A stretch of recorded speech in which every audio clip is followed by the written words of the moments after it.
Hello from the Engerati studio live at ICSG 2016. My name is Ade, and joining me today is Ömer Onur, Managing Director of the Başakşehir district in Istanbul, Living Labs. So user engagement driven Testbeds. Ömer, can you tell us about this sort of approach to product and service development?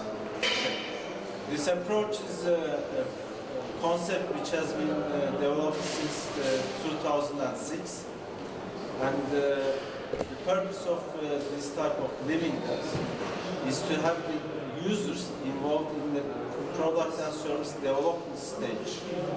So this can start from the idea generation stage, or users can be involved in the prototype stage or testing stages. And the purpose of this is actually to develop products and services which are really needed by users, and developed products and services actually meet the needs of the users.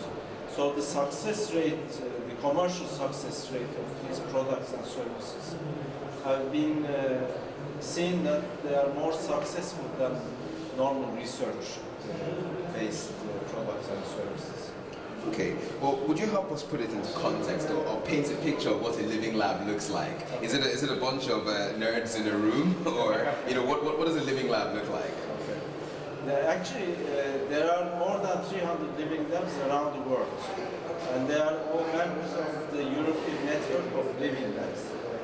So, in order to become a living lab, you have to prepare a project and submit that you are a really living lab, which means that you actually have to show that you are user-driven and also it's a sustainable organization. And a living lab can be different in different places. You can have living labs like ours, which is only working on ICT, information and communication technologies. You can have a living lab which is working on design. You can have a living lab which is doing agricultural developments. So in our case, our living lab is actually a physical environment.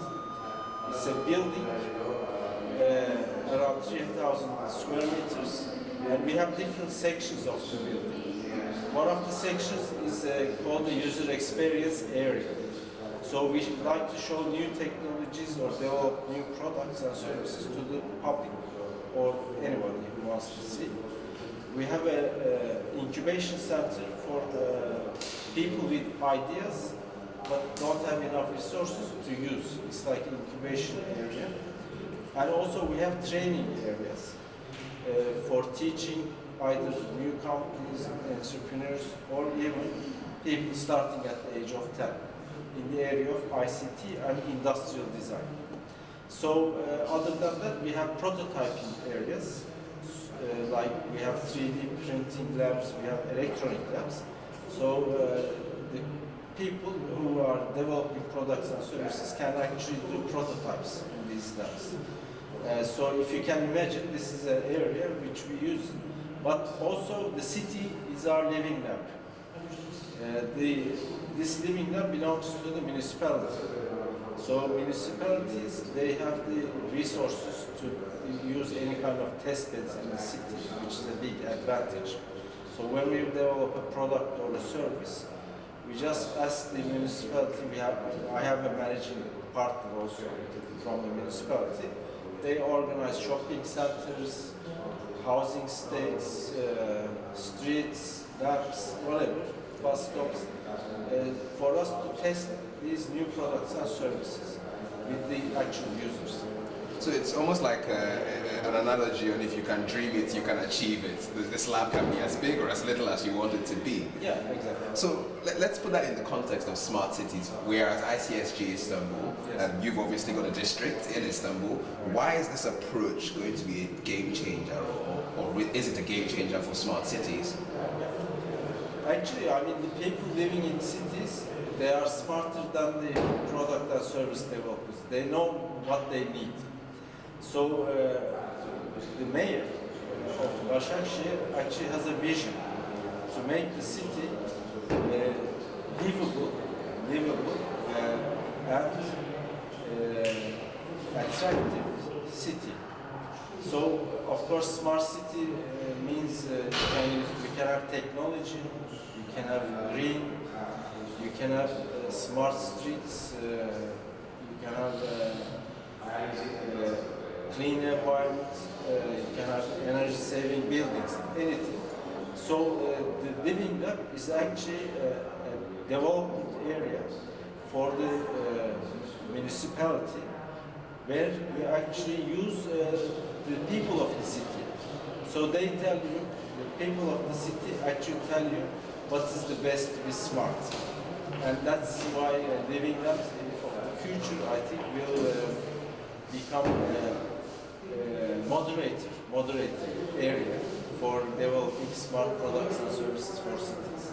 Okay, well, before I stop, I'm going to give you one more question on the actual Living Lab concept in smart cities. And you touched on three key actors, obviously the people, the technology, or the technology developers, and also you mentioned the city itself, the regulatory aspect. So are these sort of the three main requirements you have from a smart city concept, or is there anything else you need? What are the main requirements to be able to go about this process? Yeah. Actually, we call it a PPP process. So you have to have people, you have to have public authorities, you also have to have industry. I mean, private sector, let's say. Private sector is actually the technology developers and the industry. But also we include universities in this process. So depending on the product or the idea that wants to be done, we always try to get all of them together for a successful product. So you might need some academic or theoretic information which we get from the industries. We need, especially we use SMEs around. We have around 25,000 SMEs in Başakşehir. So they are in different, develop different things, different technologies. So we involve them also in the process. But the main part is having the users involved in the process of development. And this is the main concept. And you have to have the products and services actually approved by the users of the community. It's quite interesting when you think about the numbers. And you said at the beginning there are about 300 of these living labs around the world. Yes. So if you think of Başakşehir, 25,000 SMEs, multiply that by 300. The amount of people in Başakşehir, multiply that by 300. It could actually be, the numbers are staggering. Exactly. Yeah, Başakşehir is 400,000 people. Okay, let's talk about the aspects of what actually happens in a living lab. And one of the cool things you mentioned was hackathons. Yes. So, I mean, what is a hackathon, and what would that look like in a smart city context? Also, what are some of the cool trends you see from these things? What are maybe the insights that you have gotten from these hackathons that you wouldn't have gotten from a normal laboratory-based test? Of course, the trends differ from city to city. Istanbul is a crowded city. Everywhere you go, they have a traffic problem. So one of the trends is how to solve traffic problem, or how to get real-time information about traffic. So, for instance, one of the hackathons we did, we called in the public. So the public are, let's say, commuters. Some of them going by public transport, or some of them using their own private cars, or some of them using bicycles. So when you collect these people and you talk about how to solve how to minimize, how transportation, during these hackathons you actually get ideas. It starts with these ideas, how to solve the problem, and then you combine these ideas and you get out some projects.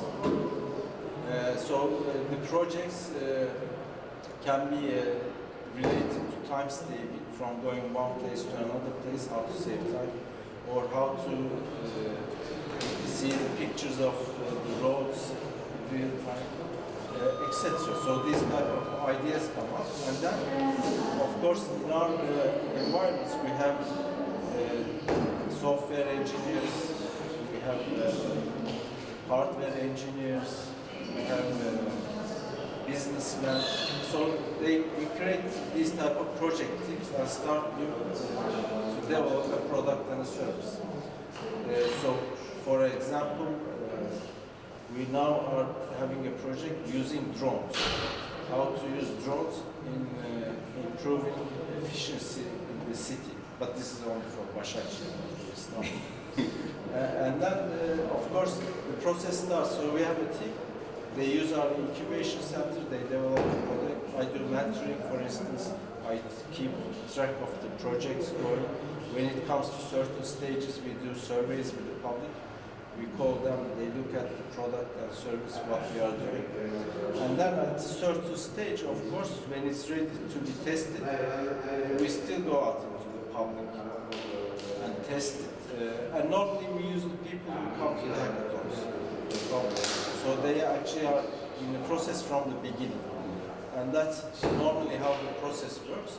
But of course, the people who are actually developing the product, they want to do business. So when it comes to the business side, the